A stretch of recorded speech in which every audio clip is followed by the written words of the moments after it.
Welcome back, ladies and gentlemen, to Gamer the Max and the start of a new series, Hearts of Iron 4 Kaiserreich. Dun dun dun dun dun. The Dominion of Canada, also known as the British Exiles. So, we're going to start the new series as the British Exiles. This was one of the other requested playthroughs. We've done the French Exiles, we've done Germany. We haven't done Russia, but we're waiting on the update for Russia to come out. But I figured today we're going to start over here, try to restore Great Britain. And when we finish out this series, I'm thinking about going and playing the Ireland update. And then probably moving back to either Old World Blues or Road to 56 and playing in Road to 56.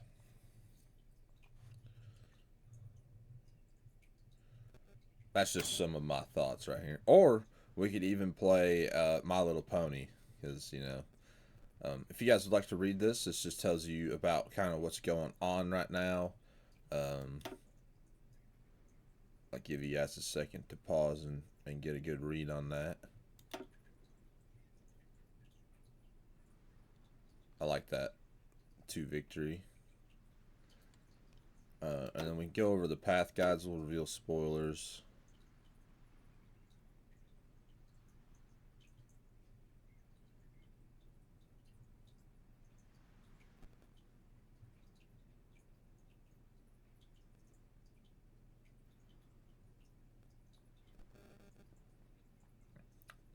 Probably go with the conservatives there. So might not go authoritarian Democrat, but I will probably go social conservatives or authoritarian Democrat. It doesn't really matter. All right. So we start out with a relatively large military. 29 divisions. First and foremost, we're going to move our motorized and our cavalry divisions. The Royal Canadian Mounted Police. I'm going to take all of my infantry divisions, find someone who's a really, really good officer. I see he's a British exile, he's a British exile, he's a British exile. He is not, he's just a Canadian.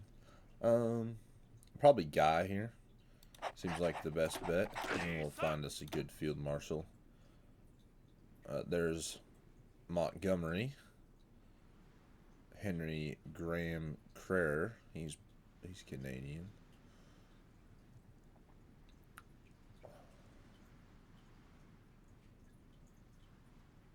He's cautious. I don't really like Montgomery, but we'll choose Montgomery. We're going to immediately send all of these guys over here to Afghanistan. Now, why are we going to Afghanistan? If you've ever played the mod, you know right off the bat, the Dominion of India goes to war with Afghanistan. We need to do the Dominion, Canadian arsenals. That's what we'll go with. You know, a little bit different getting the machine gun right off instead of construction. The reason we're doing that is because we're going to go to war right off the bat. Now, let's see, construction-wise, get us a couple of these civilian factories, and then immediately look for what places have the most resources for me. Pretty much nowhere. Pretty much nowhere. Alright, we'll do Canadian Arsenal, Canadian Industries Limited, the Dominion Cartridges, General Motors of Canada. I will probably not keep with this basic light tank, but for now, fast tank, no. The Vickers, Canadian Pacific Railway. Armor defense down isn't great. Armor reliability down isn't great. Armor up, max speed down. I could deal with that. Now the boats. Let's see, what are you? Improved carrier. Production, HP. That's just for screens. That's all cruisers. So let's get the screens up. The cruisers. The screens.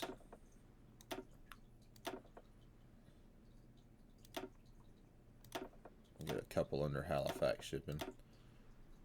And then the Gladiators, which is a horrible plane.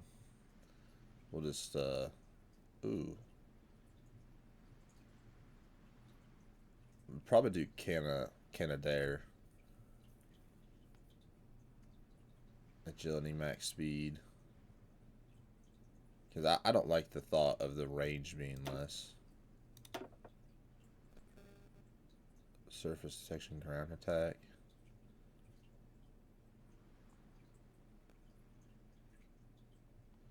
Do Avro, Canada. And then Bristol. Alright.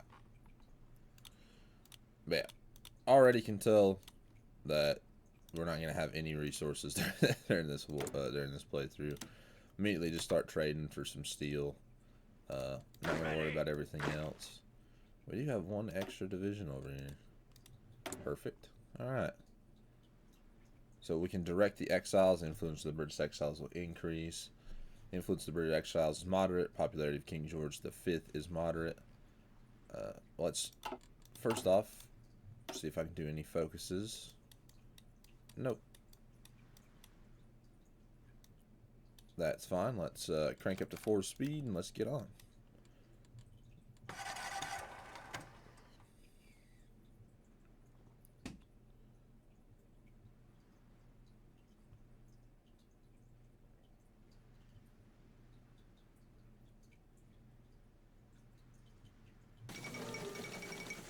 Assassination of Alexander Krinsky.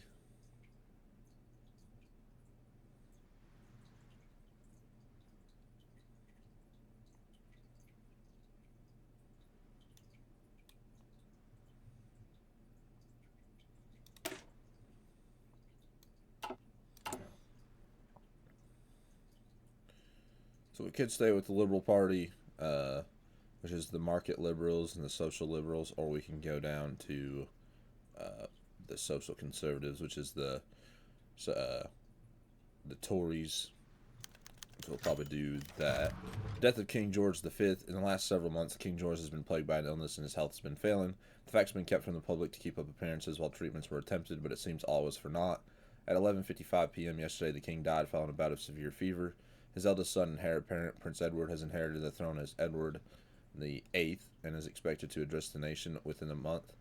An official coronation will take place in several months' time after an official mourning period for King George has been observed. The empire enters a state of mourning. We get King George V dies, gain negative 5% stability, and the king's speech focus is now unlocked. Yay, we got him. I am actually not a fan of Edward in real life. Of course, I was not alive when he was going around, but I do not care for him. The Totalist Charter, if you guys would like to read that. An envoy from Transamere. Today, an envoy from the military junta of Transamere has come to visit His Majesty's Edward VIII. In his speech, the envoy informed us of King George's V's previous support of Kolchak's 1925 unsuccessful coup in Petrograd and assured us that at the time the rogue admiral will triumph. However, he once again requests support from the Entente. We owe Kolchak nothing, but maybe he's not useless. How should we answer? Assure him that he'll get everything he needs. We pretty much send him 100 rifles. Yeah, I'll do that. It's just 100 rifles. I don't know how many were in the negative. We're not. We're in the positive, so there you go. Even better. I'm not really caring about the light tank, to be honest. We do need a lot of planes.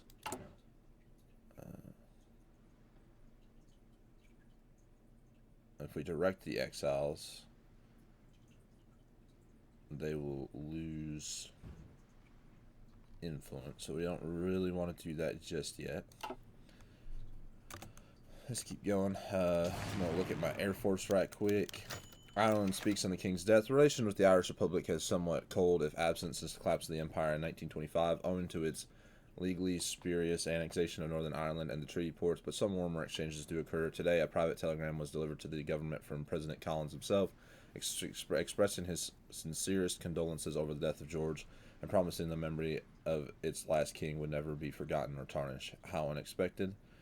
Ireland gets the event the Canadians reply. That is actually incredibly nice, especially how cold the tensions are between Ireland and the UK. Let's see, that's my close air support. And they're all up here in Quebec.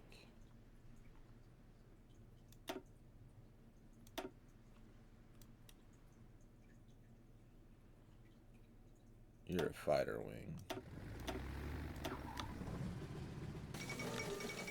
Kornilov crushes the anti-7 call for revolt.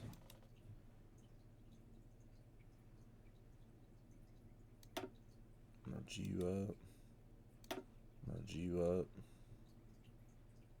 Are there any more? What do you? Close air support.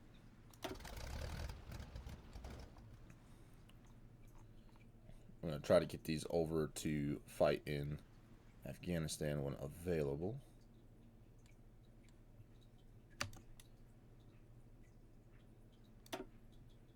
Merge.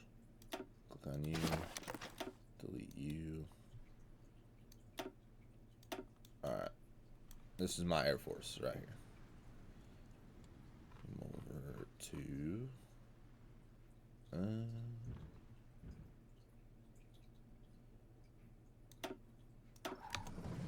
send the close air support over there.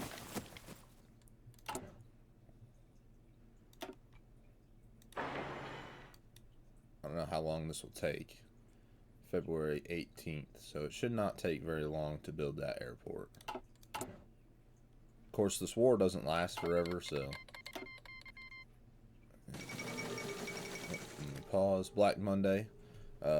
On the 3rd of February 1936, the Berlin Stock Exchange stopped sinking. It plunged, fueled by the instability of the market. Panic selling erupted as soon as the stock market opened on Monday morning. It took well into the night for the teleprinters to stop sputtering out the results of what became known as Black Monday. When the results had been analyzed, it was clear the situation had only gotten worse. Mein Gott, world tensions increased by 4. The 5th Anglo-Afghani War. Who cares about Afghanistan? Well, we do, because now we're at war with them. So... Sorelians elected in France. I don't know if I've ever seen that one. Black Monday hits Canada just when we thought we were almost through the doldrums of the Great Depression. The German economic markets have experienced a massive crash, which has come to be dubbed Black Monday. While the Canadian economy isn't as tied to the German markets as some, the ripples have been felt throughout the world, particularly in the United States, as markets are a market we are particularly dependent upon. This effect is difficult to take, though Prime Minister King has assured the country we will make it through this just as we have the dark years prior. Now is the time for us to join together and work as we've never worked before. More troubles, bah. We gain negative 5% stability, and we get Great Depression modified by consumer goods factor plus 10% and negative 10% factory output and dockyard output. Hopefully my troops arrive over here. The King's first address. As King Edward prepares his first radio address to the Empire, he must consider what his message will be. His Privy Council, of course, are urging him to promote the cause of retaking the home Isles. R.B. Bennett, the leader of the Conservative Party and the official opposition, suggests that he uses his platform to endorse them for the upcoming election, saying that will serve the cause of war far better. Others, meanwhile, suggest that supporting the current Prime Minister and government will go a long way to mending fences and maintaining stability, though it could also be seen as a tact endorsement of the Liberal Party's position. He'll prepare the nation for war, he'll endorse the Conservatives, or he'll support the Canadian government. I wonder what we get for he'll prepare the nation for war, but we're wanting to go social conservative. I'll probably just back the opposition. Let's do...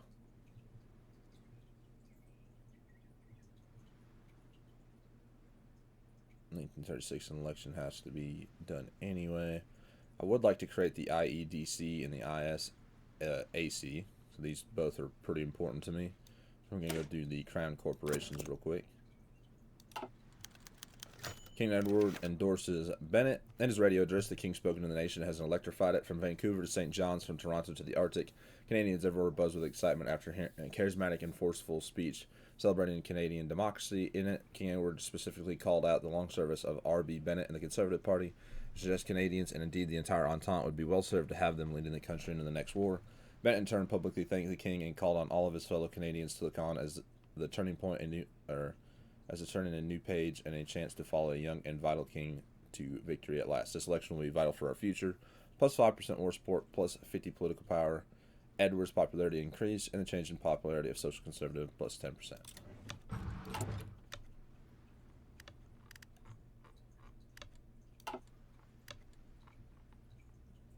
Ready. My troops should be there hopefully here soon. I will join the war.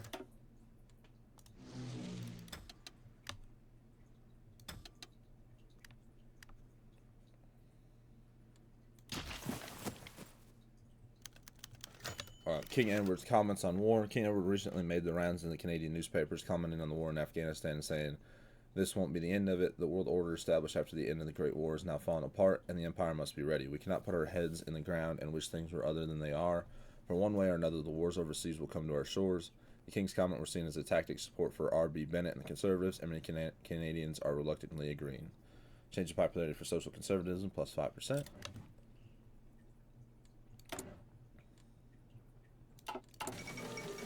The Austrian Empire withdraws from Italy. Afghanistan will start declaring war on all of our allies. We'll start moving these guys over.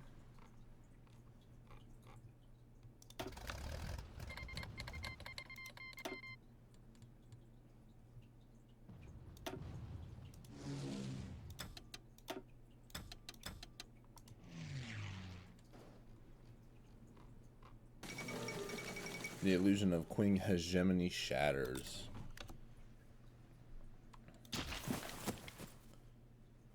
Hopefully my army should arrive there pretty quick. The Queen clique declared war on the left Kuomintang.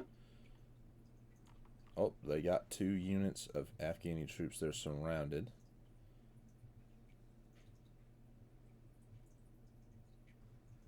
Alright, the first of my divisions. Oh, but Shan Queen Tangao declared.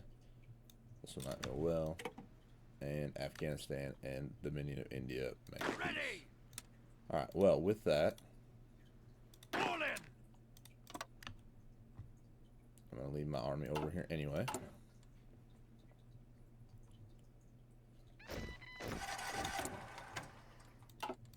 Missing production. Carrier. The swordfish. And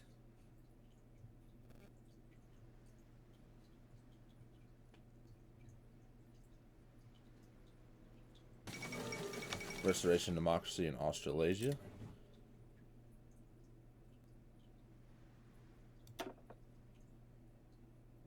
And I think it's those 2.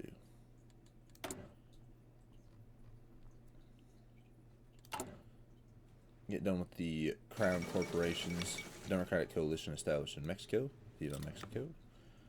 And then we'll do the death of Pius XI and Oswald Mosley elected chairman of the TUC. We'll do the IEDC and the ISEC. And then we'll come back over here and do fate of the Senate, everything like that, and this one. Right of election issued. The House of Commons has issued the right of election, calling for a general election to be held in October of this year. Both the Liberals and the Conservatives have already begun campaigning, and the general sentiment is that this election will be an important one. Does the country push hard towards the confrontation with the Union of Britain, or does it take more of a cautious approach and focus on building up Canada's strength and that of the other dominions? The Liberal favor the latter, while the Conservatives and the British Exiles heavily favor the former. May the best party win.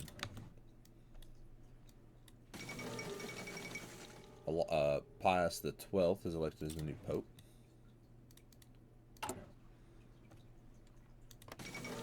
The 9th International Congress. There's Crown Corporations. Let's immediately go with the IEDC, and then we'll do ISEC, which is the Imperial Scientific and Academic Council Research Group. Let's see, political advisors, political power and stability, that's nice. Construction speed, factory output, that's nice. 10%, weekly stability and monthly population, that's really nice.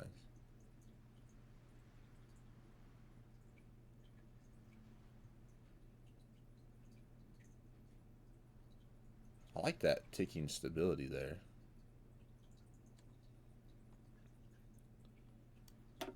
I know it's not much, but it'll always be increasing.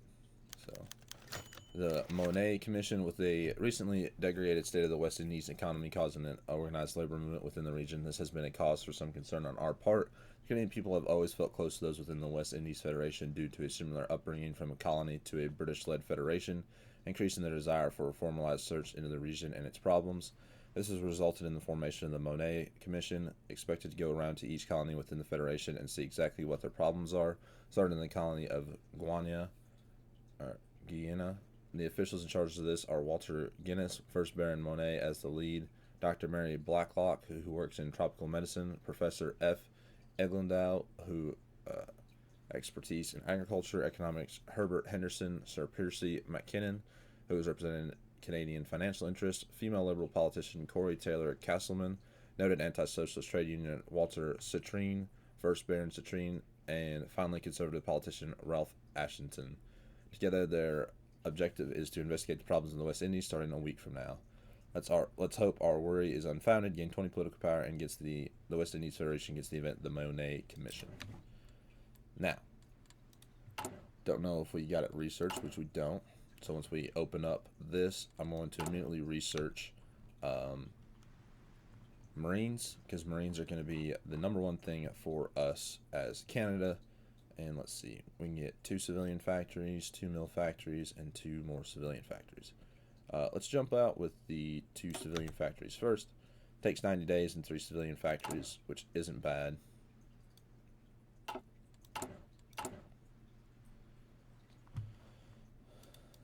And now that I think about it, I don't think the war in India will start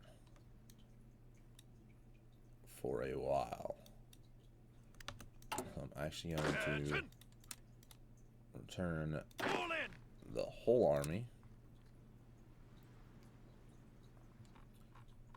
to get on the border with the United States, because we know as good as anybody else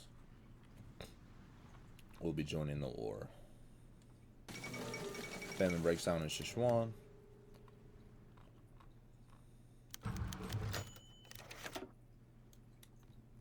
Take my Air Force back. Hold everybody. Put them in Toronto, Ontario. Bennett accuses Liberals of inaction. With the effect of Black Monday still being felt in Canada, R.B. Bennett has taken the offensive and accused Mackenzie King and the Liberals of ghost inaction. Not only on the economic management of the country, but on what he suggests is an inevitable war that will determine the fate not only of Canada, but the entire world. Canada, he said, should be pushing hard for the coming war and suggests that if it fails to do so, the Entente shall be caught once again in a weak and indefensible position. Considering the large crowd he attracted at the latest speech in Halifax, there was a large number of Canadians who agreed with them. Is that so? Change in popularity of social conservatism, 5%.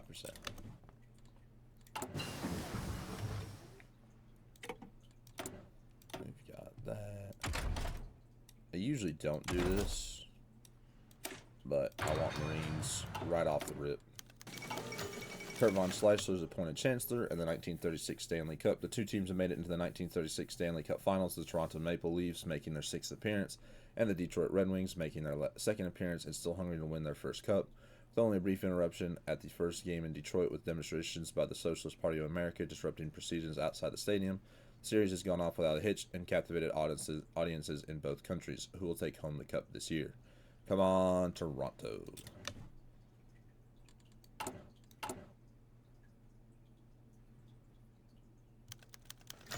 Detroit wins the Stanley Cup. The Detroit Red Wings have swept the Toronto Maple Leafs for the Stanley Cup, giving the Red Wings the Stanley Cup for the first time.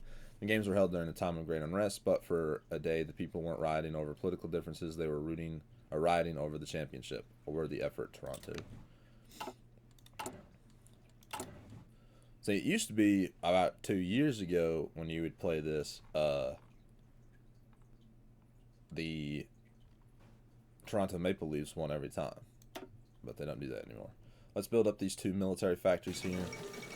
That's the Socialist Revolution in Iran.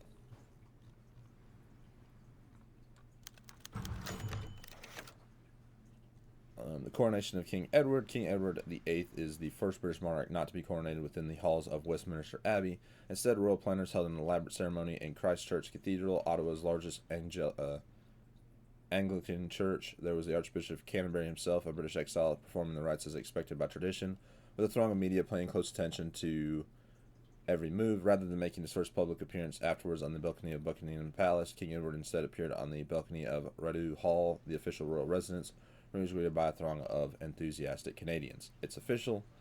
Plus 5% stability. King Edward is now free to go on tour or take other actions, and his popularity has increased. Alright.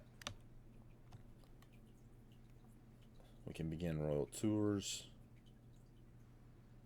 And Queen Click has gone. We can address the Entente. We're going to need a lot of political power, which is fine.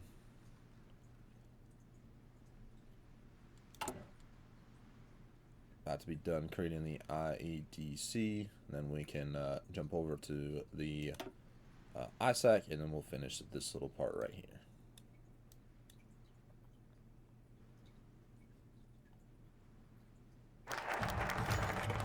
Creation of the IEDC. The Imperial Economic Development Council has been formed in order to foster greater economic cooperation within the Entente. At the Canadian government's direction, members of the Entente may be invited into the IEDC, where they can be promoted prompted once a year to make an investment of political power into its pool, and investments that gain them access to IEDC advisors. The pooled political power is spent by the head of the IEDC to invest back into its member. An excellent initiative. Adds head of the IEDC, which grants consumer goods factory negative 15%, unlocks the IEDC decisions, and we put in 50 political power. We'll create ISEC, or ISAC, I guess it would be called. The CCF appeals to the unemployed. The recently formed Cooperative Commonwealth Federation Party, led by J.S. Woodworth, has been making large gains in the pools as Woodworth speaks to the groups of unemployed laborers and factory workers across the country. The party's democratic socialist platform has resulted in accusations of being funded and run by syndicalist sympathizers, but its message of alleviating the suffering of farmers and workers under capitalism has hit its core. Even so, regardless, its popularity seems most concentrated in Western Canada, and the idea it might have a chance at forming a government is remote. Democratic socialism and the true north gained 5% popularity, and social democracy and syndicalism 2%. We can invite everybody into the IEDC. We'll invent the French Republic first. They agree to join, and they give us 25 political power. We'll invite Australasia.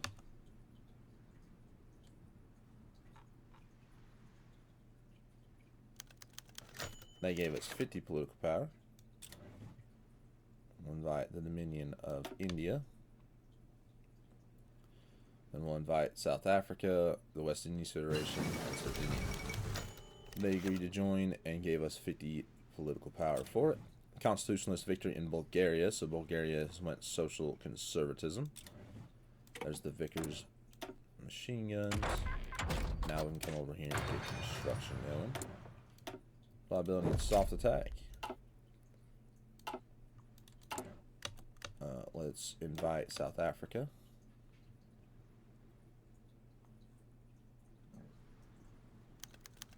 They agree to join with 25 political power.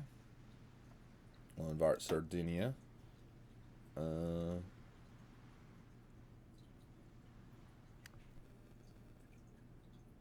Whoever gives us the most is going to get the first.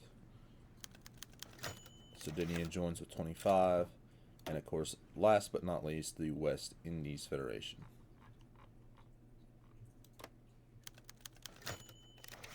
And they agree to join with 25. Perfect. So let's see. Australasia gets one, and the Dominion of India gets the other. They both gave us the most, so that makes sense.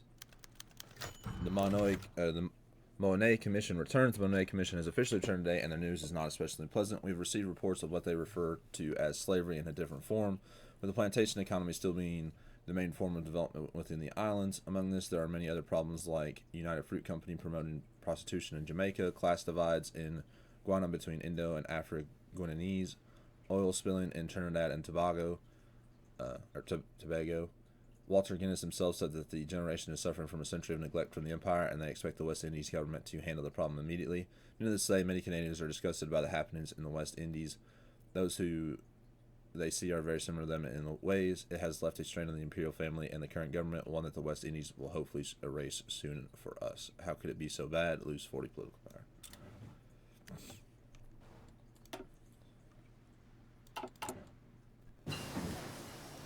How could it be so bad? You guys neglected them for so long. Dispersed industries.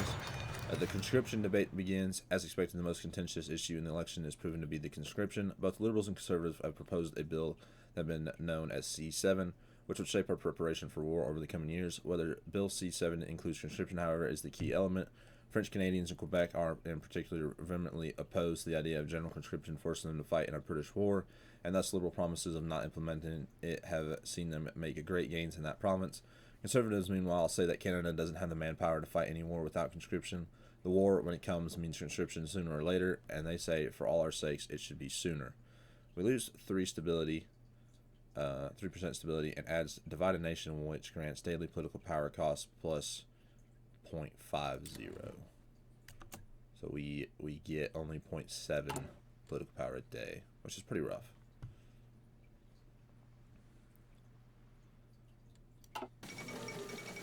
Manuel Carles assumes full control in Argentina. A total of, I have 88. Let's say. I don't know combos. Conservatives topple the Baltic government. So, a truly curious place. So the paternal autocrats take power.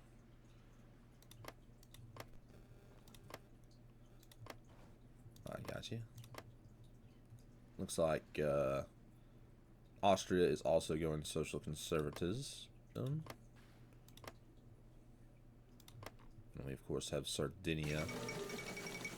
The imperial coup. So Bill Pew emerged flanked by his brother, so another coup. So now you have the Qing government, or the Qing government, under the Asian Giro Pew. Who did they back?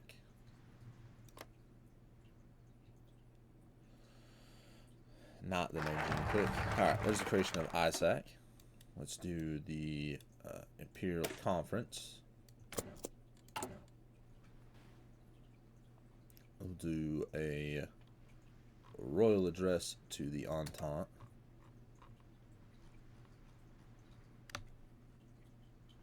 We've got 9 more days to get those 2 civilian factories. Gilbert K. Chesterton dies. British writer Gilbert Keith Chesterton died today in exile in Ottawa at 62. A prolific author whose most known novel is certainly The Man Who Was Thursday. He was a devout Roman Catholic and a Christian apologist, 2 reasons that forced him to leave Britain to avoid persecution after the Syndicalist Revolution. The Prince of Paradox dies. We lose 20 political power. At a time where 20 political power is worth a lot.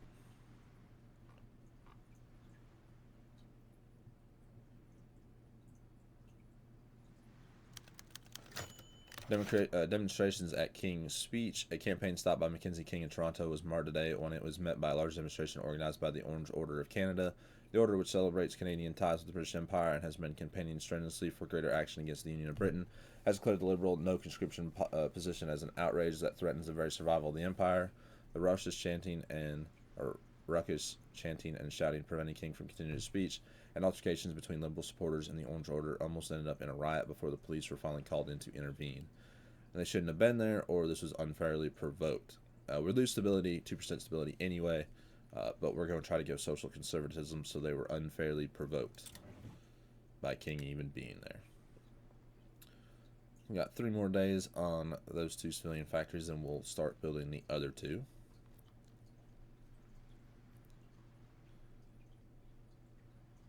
We can build it now. Perfect. And we should have ISEC up and running. The fall of the Kingdom of Finland. In our research, yeah, there's ISEC. Each member with a tech reduced time by 10%. Like we have 10. The West Indies Federation has 24 technologies, and we have 10. March against conscription. A giant march against Bill C7 and the prospect of national conscription has taken place in both Montreal and Quebec City, with the smaller marches taking place in Ottawa and Vancouver.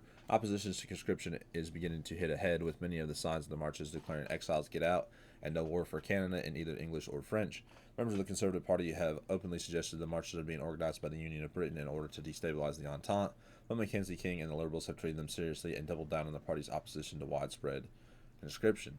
Goodness, lose 3% stability, change of popularity of Marco liberalism 5%.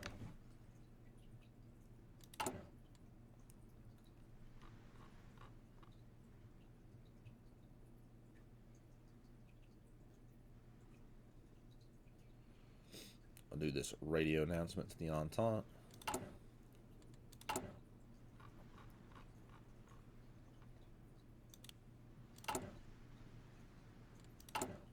We should get Marines in 82 days.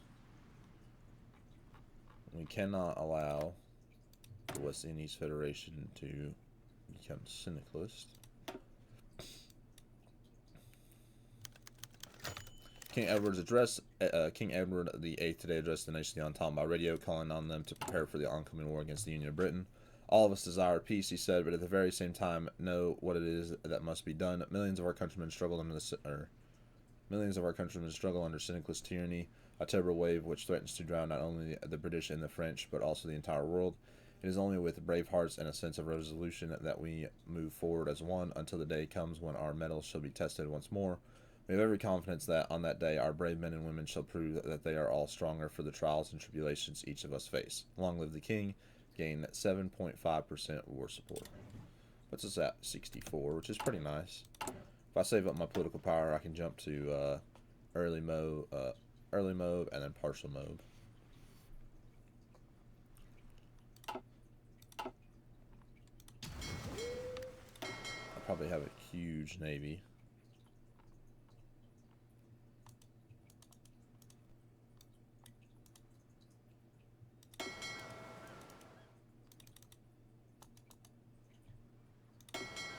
This is Pacific Command. I see how it's split up. Okay. I'm not going to have them split up for long, but I see how they've formed it.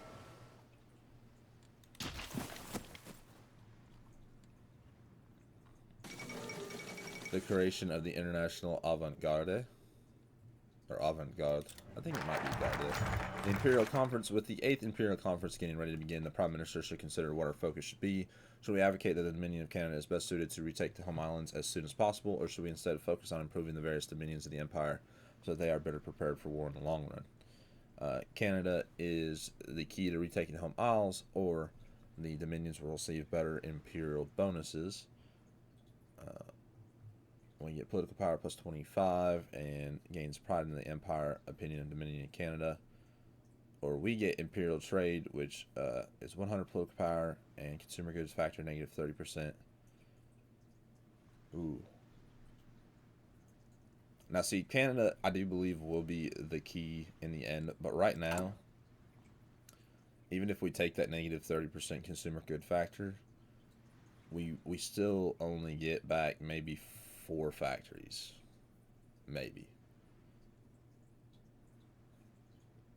Might be a little bit more. And that's only for 180 days, not even a full year. Or we can have everybody do way, way better and then just take all their stuff.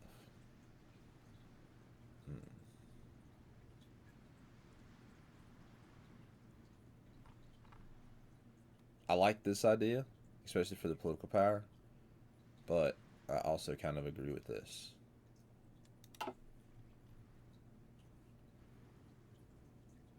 You guys can hate me for this one. I'm going to do the improve the dominions. Let's do fate of the Senate.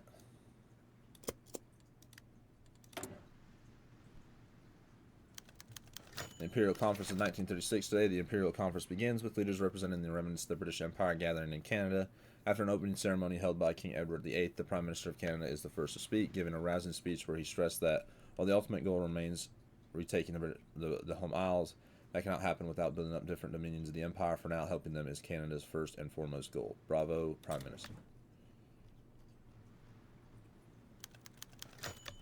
The Australasian delegation speaks. The next to speak is delegates from the Australasian Confederation, who spoke at length about the need for scientific investment. The economy needs modern science in order to not further stagnate. He said, while the military needs the most modern weapons, he asked the Dominion send what research assistance they could to the Australasian Confederation so they could better prepare for war.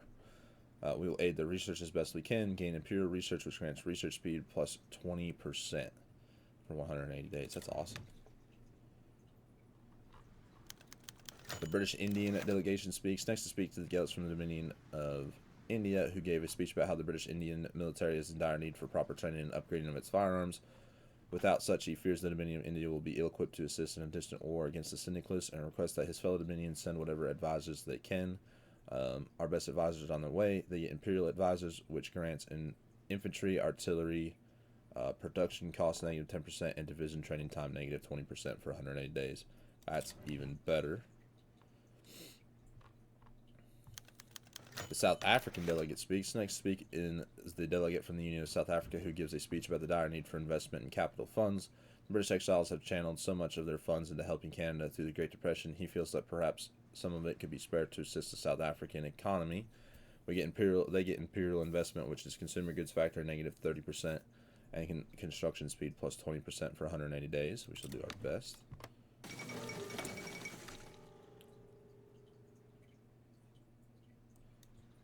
A coup in Siam. The West Indies delegates speak. The next to speak is the delegates from the West Indies Federation, who say the West Indian economy is also in need of assistance. It seems that we're all in dire straits, he added with a chuckle, but I remain confident that there is investment enough to go around, and that the coming years will see all of us not only recovering, but seeing rapid growth as we prepare for war. They get the same investments as South Africa, which is consumer goods factor negative 30% and construction speed plus 20%.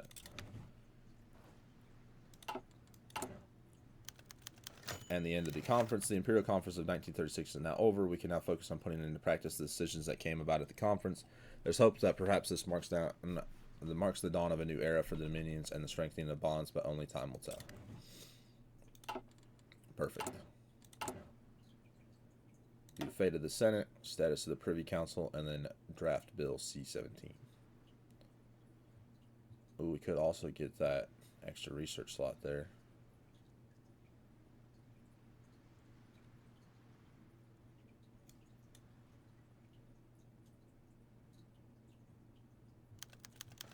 America demands war debts. It came as a surprise to the Canadian government, but the ambassador from the United States of America has demanded that the Canadian government immediately begin repaying the war debts incurred by the British Empire during the Weltkrieg. While the Americans are gripped in an economic crisis, one Canada has to extent avoided. They must know the Canadians can never repay the debt, not all at once at least. Though the old United Kingdom was on its way to repayment, there was a tacit agreement that after the British Revolution that the debts wouldn't continue to be repaid until the home isles were recaptured. For the Americans to demand it now, they must either be desperate or must be catering to a more warlike and isolationist element in their government. Whatever the reason, we cannot do as they demand.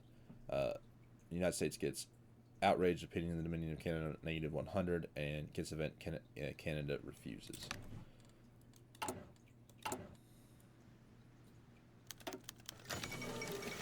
The Black, White, and Red Coalition has formed in Germany. Bennett assaults reporter at a campaign stop in Hamilton. R.B. Bennett was aggressively questioned by a French-Canadian reporter over the Conservative plans for conscriptions, outright implying that the Conservatives intend to send French-Canadians into the front lines to order and eliminate their threat to the Anglophobe domination. Unsurprisingly, the tempestuous Bennett's response was to attack the man, causing a near riot that dominated the newspaper for days. He's willing to fight, and that's a good thing, or Bennett isn't there. He's willing to fight. No, I do not condone him beating a reporter. we're going to lose stability anyway, so let's gain the popularity for social conservatism anyway. That's funny. Germany East Asia declares war on Indochina. A military coup in Japan and the 1936 Dublin elections. Let's see. Mongolian aristocrats take Mongolia and Indochina declares independence.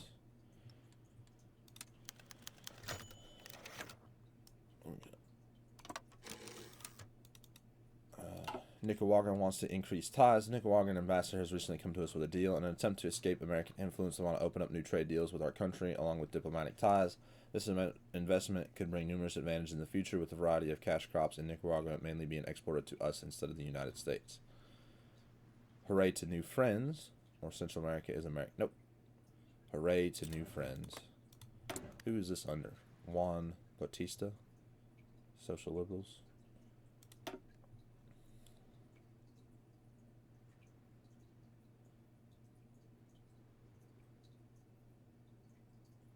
I guess they're doing this. Yeah, a new international standing. Huh, okay. De Blesse wins Quebec election, coming off a campaign based on Quebecos' dissatisfaction with the economic downturn and the threat of national conscription.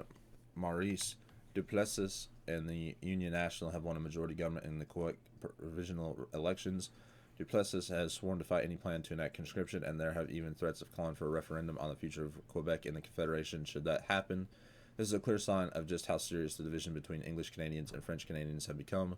Now the split of opinion on Canada's role in the upcoming war is so sharp. This is not good.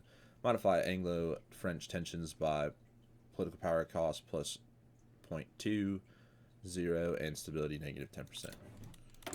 Come on. In my mind, it's not really funny, but if you think about it though, like, we're not going to war just for the home isles. We're going back to take back the French. So why would they, you're fighting for the French at the same time? Anyway, rise of the Nationalist Party. The main competition for the Liberals among those opposed to conscription appeared to have become from the Nationalist Party of Canada, led by Henry Herbert Stevens. The Nationalist Party platform began as Republican and anti-monarchist, but has evolved into a stance which would see Canada pulled out of the Entente entirely. Stevens is expected to win in his British Columbia riding, but so far has been unable to gain traction in Quebec, where the party could do more than eat at a Liberal domination there. Interesting. Change popularity of national populism 5%. Ken Edwards popularity. We'll go over the French Republic for a little bit. We're going to save our political power. Save my political power.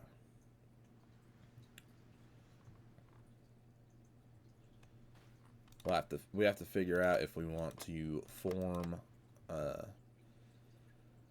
New England or if we want to support the Pacific states. The National Populists look like they're actually going to win. Fate of the Senate. Let me move that so when I click OK, it doesn't click anything behind. Fate of the Senate. Since the arrival of the exiles to Canada, King George V appointed many of their numbers to the Canadian Senate, mainly as rewards for valiant service to the defense of the Empire.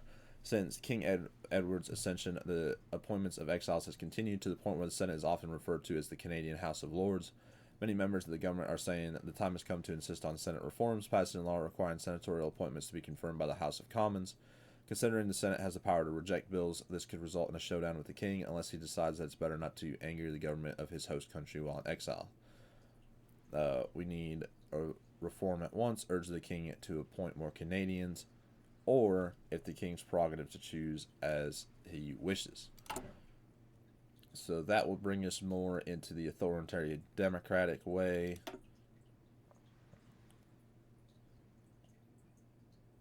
Which I'm pretty sure it's invoke the war measures will be the only way we can go, or suppress them.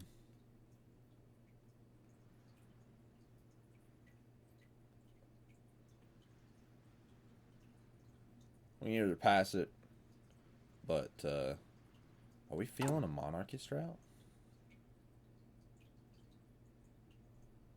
It's the king's prerogative to choose as he wishes.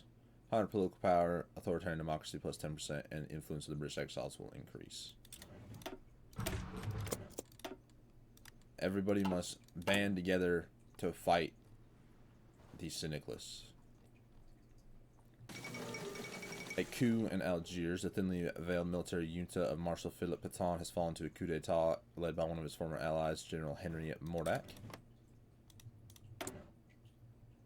So they're now authoritarian democracy. Albert's impediment? Yeah. Albert's impediment. It's no secret that Prince Albert, the Duke of York, has troubles. Born on a sad day for the royal family and seemingly under a bad sign, Albert has always lived in the shadow of his brother Edward. It is an unavoidable fact, however, that the intense pressure upon the exiles and his brother many shortcomings means Albert cannot afford to provide anything less than his total commitment. While he is rightfully known for his diligence and humility, his history of illness, hatred of public speaking, and infamous speech impediment have unfairly tainted his reputation as a leader. Nonetheless, having overcome adversity to serve his country admirably in the past, he has resolved to do all he can to serve his family and people in honor of their greatest need. After another failed treatment plan, the royal couple are looking for a specialist help once more. They must do so quietly, however, at least they lose face to a apprehensive public. While their best chance for discretion is to continue seeking help from within the exile community and assemble a brain trust of ex-Harley Street types, perhaps a new perspective is warranted. The University of Toronto has begun plans to refine and standardize the study of speech therapy. Not only are Canadian specialists the obvious alternative, but it might also help to show the appreciation and respect we have of our hosts. However, though his father, personal secretary Albert, has recently learned of an aspiring Australian actor, an amateur electrocutionist who has been making waves among the veteran communities of Ontario for his dedicated treatments. Those efforts may seem noble. Many of our more established experts dismiss him as a quack and an opportunist. We must not lose faith in our countrymen, assemble a brain trust. Let's see what progress our Canadian cousins have made, or the establishment has failed to send us for the Australian chap post haste. Let's try out our Canadian cousins. Yeah, he has a speech impediment. Jamal Shamar declared war on Naj and Hassa.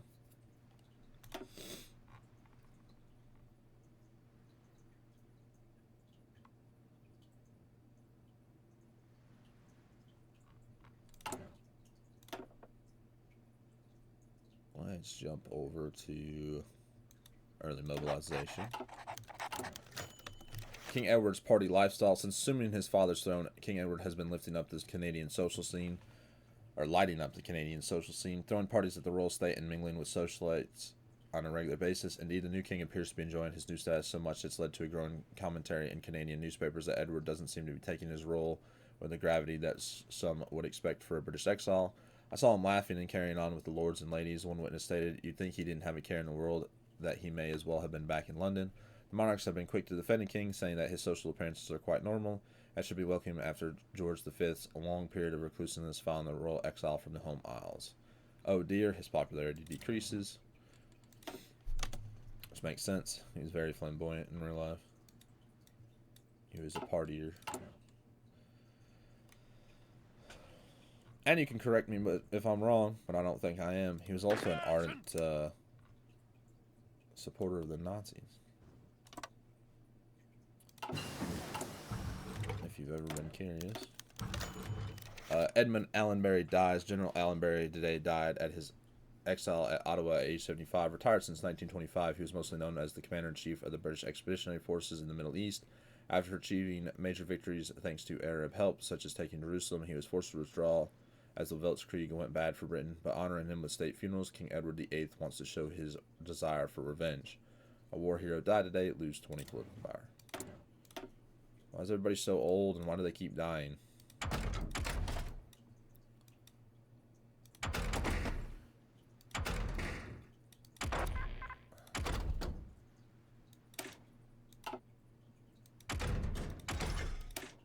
And the war artillery.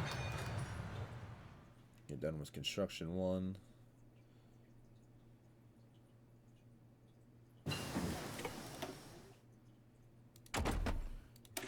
Improved early fighter.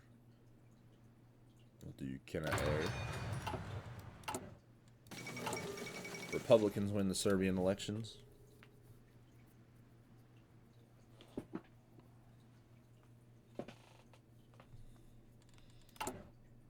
Let's see. What do my infantry divisions look like? Ooh, we're going to have to change these up, but that's okay. We only have 49 divisions available. The federal election of 1936, the moment has come with the country heading to the polls to decide between the Liberals under William Lyon Mackenzie King and the Conservatives under R.B. Bennett. Either way, it is certain the election will be close, and should there be prospects of a minority government, it seems likely the role of kingmaker would be given to the Cooperative Commonwealth Federation, who has already declared they would support a liberal government if it came down to that. The Conservatives narrowly win the day. Tories become the ruling party. The authoritarian Democrats will join the coalition, and we appoint Richard Bedford Bennett with the effects: political power gain plus 5%, stability plus 5%, resources to market negative 15%, and then appoint advisors John Bracken, which the effects: production efficiency retention plus 20%, construction speed plus 5%, and economic loss cost negative 25%. Perfect. I don't think we narrowly won the day, but the Tories did take power. King Edward congratulates Bennett. The king is taken to the airways to voice his support for the winners of the recent election, urging all Canadians to accept the democratic process, and announce his full support of R.B. Bennett and the Conservatives. The people have spoken and placed their faith in the hand of a new government, he stated. I hope and believe it was the right choice, and that together we can move forward and find the right path for Canada and for the Empire in the years to come. We're all in this together. Gain plus 10% stability. Awesome. Do the status of the Privy Council. Status of the Privy Council. The British government in exile has operated on emergency powers for the last 10 years, existing without elections and unable to exercise legal influence outside of their status as the King's Privy Council. Recently, however, there has been indications that the Prime Minister, Austen Chamberlain's time is up. Thank God. Many exiles see him as partly responsible for the loss of the Home Isles and have been urging King Edward to replace him. We could push the King to appoint a more moderate candidate, however, someone more likely to work with the Canadian government. We could also urge the King to call for an election among the exiles in Canada, though how much of a legal mandate that would give the new Prime Minister is questionable. Still, it's more democratic than an appointee. So we should push for a moderate. A vote for the exiles should be organized. Or we get Henry Page Croft. So let's the King pick Chamberlain's replacement, gain plus 5% war support, appoint advisor Henry Page Croft, with the effect political power cost plus 0.05, division organization plus 5%, and war support plus 10%. The British Prime Minister can only be changed by the event. Influence of the British exiles will increase. We should push for a moderate candidate, which gives us plus, we get 50 political power, Edgar Algenar Robert Gascony Cecile, with the effect daily political power gain plus 0.10%, or plus 0.10, recruitable population 5%, and the influence of British exiles will decrease. Or we can vote by the exiles should be organized. We get advisor Robert Anthony Eden, with the effects to division recovery rate plus 5%, stability plus 10%. The British we gain 3% stability and change in popularity to social conservatism. I don't like that he costs political power. I like the war support, but I think I'm going to do votes by the exiles. Oh. I just don't care for the political power cost. Well, no, that'd be alright. Let's let the King pick Chamberlain's replacement. Of course, I don't like Edward. Stability or war support? I'm a sucker for stability.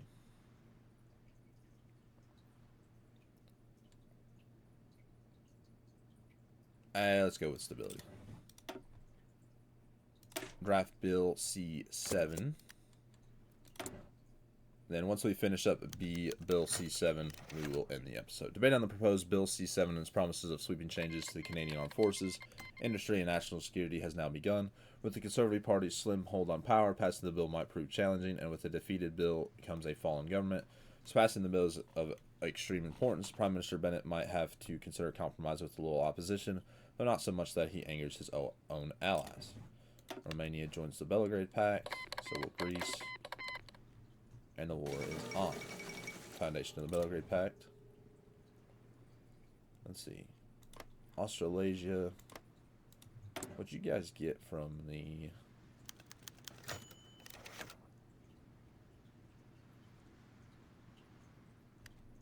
You got that. BC7, national conscription. Perhaps the most important issue covered by the bill is that of conscription. The Conservative government has avowed that it intends to implement extensive conscription across the country. There are those in the party, however, who have expressed grave concern over the reaction from French Canadians and have suggested that a more limited form of conscription, while still objectionable to the French, would at least not stir up violence and might actually get some support from the Liberals on the bill. We've said full conscription, so it's full. What are we on right now? Volunteer only.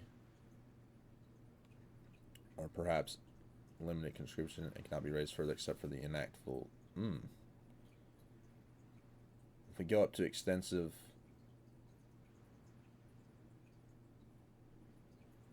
I'm gonna need the manpower.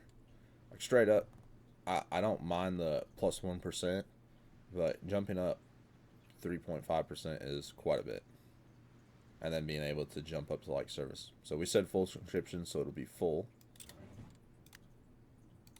We might look at, you know, changing something else, moving around with it, but for right now. The Kuomintang Khanate declared war on the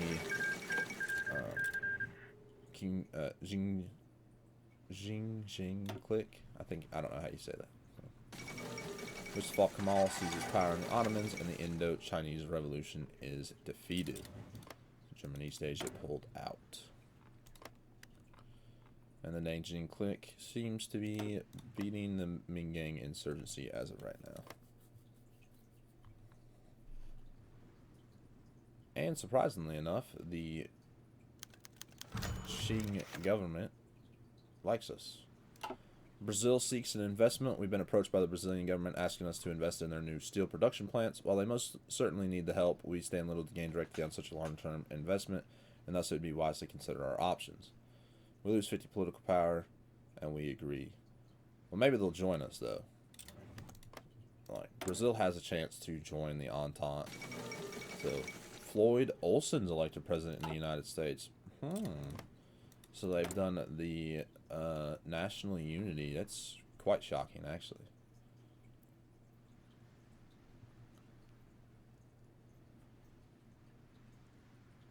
We'll see what happens with that. Usually what happens if he's chosen, they kill off one of the leaders, either Huey Long or Jack Reed, and then they fight that group. So we'll see what comes about that.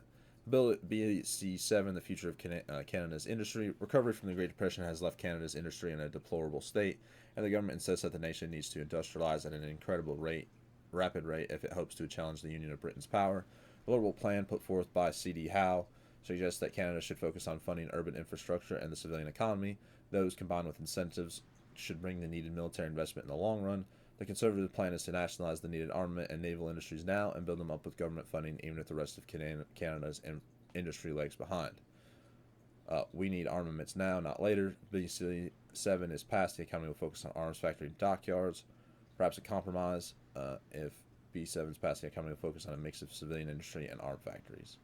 I like the thought of the dockyards and the arms factories, but civilian industry is just as important, in my opinion. The problem is we're not going to be able to build a lot of anything. And we only have 7 dockyards, which is pitiful. So, but if we have more civilian factories, we could build more dockyards. Let's do a compromise between the two plans. One thing, our Navy's pretty good right now. Oh, here's the Kingdom of Spain and Carlos Spain, so the Spanish Civil War. Is that... I supported them somewhere in the tree? I don't think so. Gandhi takes power in the Bharatiya Commune.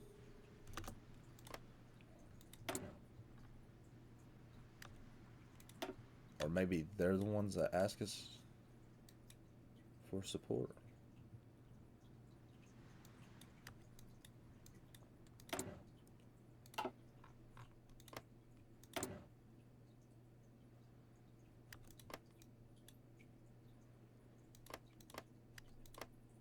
It's funny because the Kingdom of Spain likes me more than Carlos Spain does.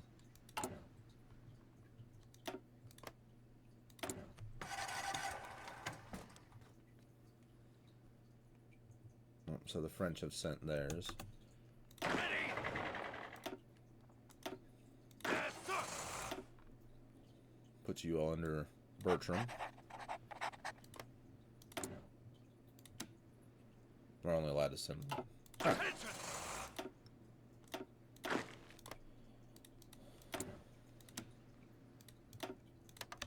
Not much help, but we'll send them anyway. Liberal victory in Brazil. Does that mean the conservatives are not? Yeah, the conservatives did not hold power. With a liberal government.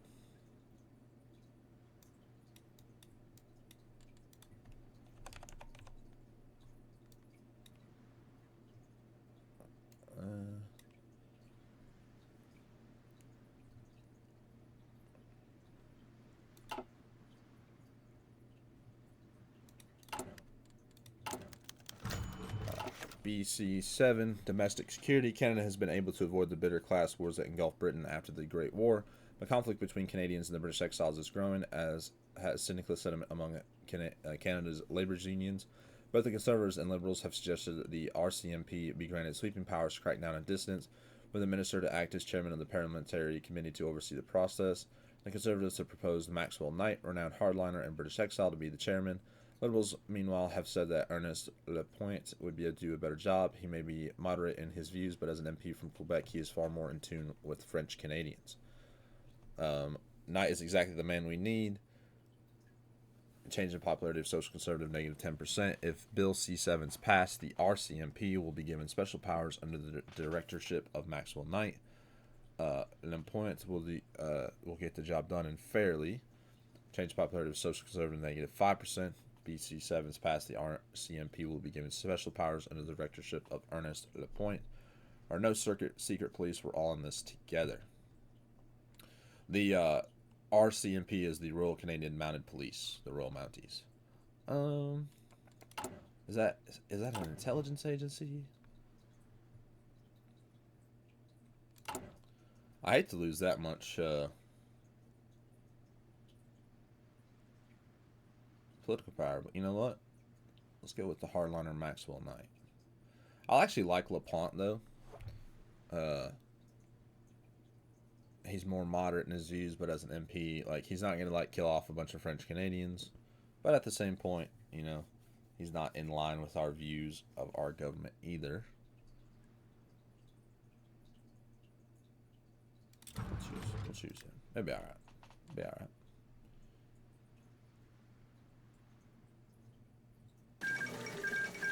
Ming Gang insurgency's gone.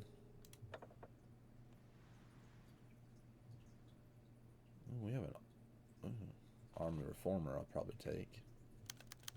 A leaky ship with initial promises the visits of the Royals by specialists from the faculty of the University of Toronto did not go unnoticed.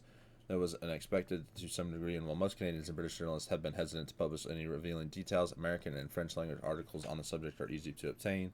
To add to insult to injury, however, it appears that the doctoral student of an enlisted psychologist has given information to the press detailing Albert's struggle with speech, and even some references to his childhood.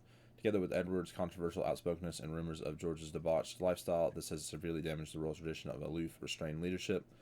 What the head of the department has given his deepest apologies, and the student has been appropriately disciplined. Albert and his staff are uncomfortable at the prospects of continuing their relationship with the university.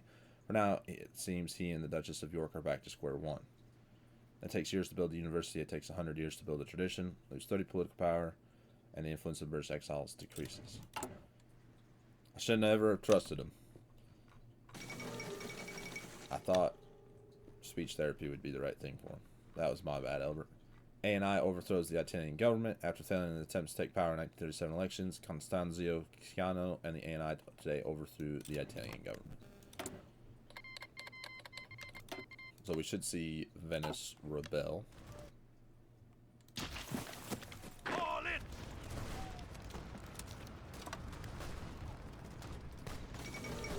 Militarist revolt in Paraguay.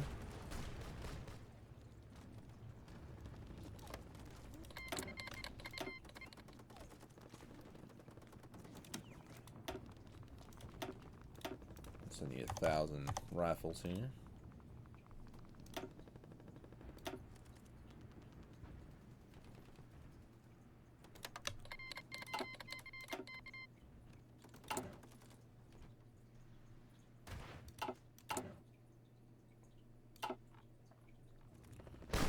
We're learning. That's what we're doing. We're learning. We can make mistakes. Mechanical computing. Yes, sir. Move out. Alright, the vote begins on B Bill C7. With the debate on the B Bill C7 now coming to a close, the House Speaker has begun a roll call for voting to begin. Tensions are high, and the failure by the government here would be catastrophic. We will know soon enough.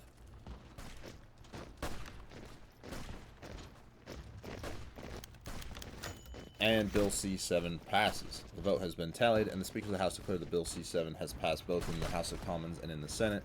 Not everyone is in favor of the bill's measure, but it seems both sides are eager to get the new laws implemented as soon as possible and see Canada move forward together.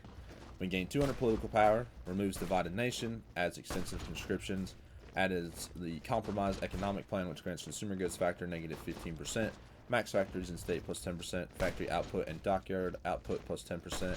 Southern Ontario gets 1 military factory and 1 civilian factory.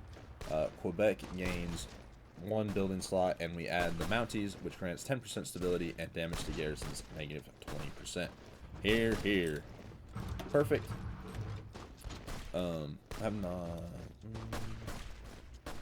Let's see. State of the fleet. Let's address the army, which would be very important.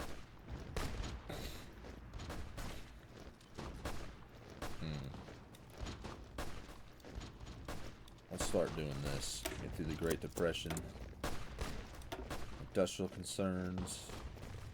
Nothing right there, but partial mobilization, I think, is the key right now. Attention. Very quickly destroy this unit here, or these two. Quebec in flames. Across Quebec, French Canadians have taken to the streets in massive protests against the government's conscription policy. In Montreal alone, a massive crowd filled St. Catherine's Church with a loud chanting against both the Prime Minister as well as King Edward. It's a reenactment of the conscription crisis of 1917, though this time it seems French Canadians have lost their patience.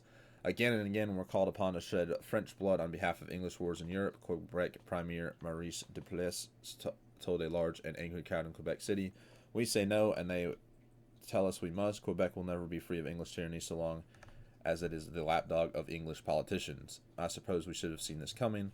Lose 10% stability.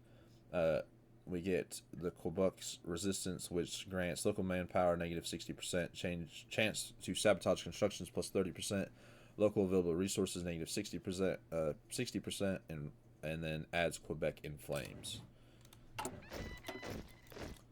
So now once we do this, I think the only one we can do, we can suppress them.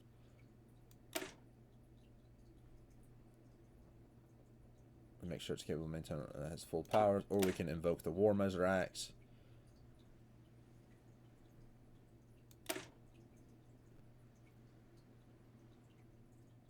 And then assert royal prerogatives. Don't really like the thought of a military government. The paternal autocrats.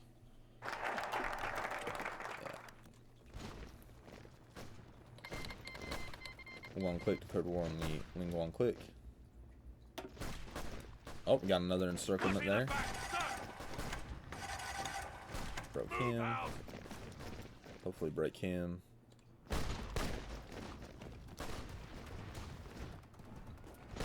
This happens every time. We start pushing, we do really well, and then they open one of the sides to the enemy.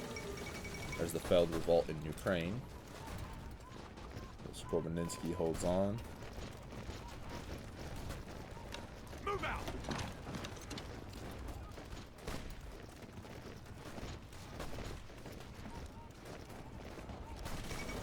The fall of Madrid. Hold. Serbia declares war on Bulgaria. The Fourth Balkan Wars has commenced.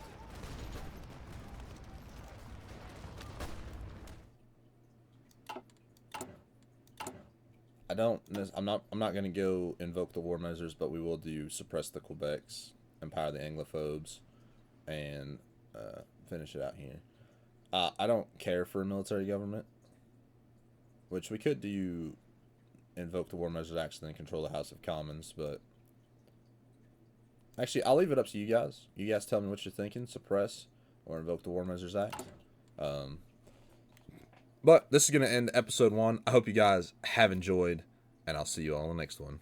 Bye.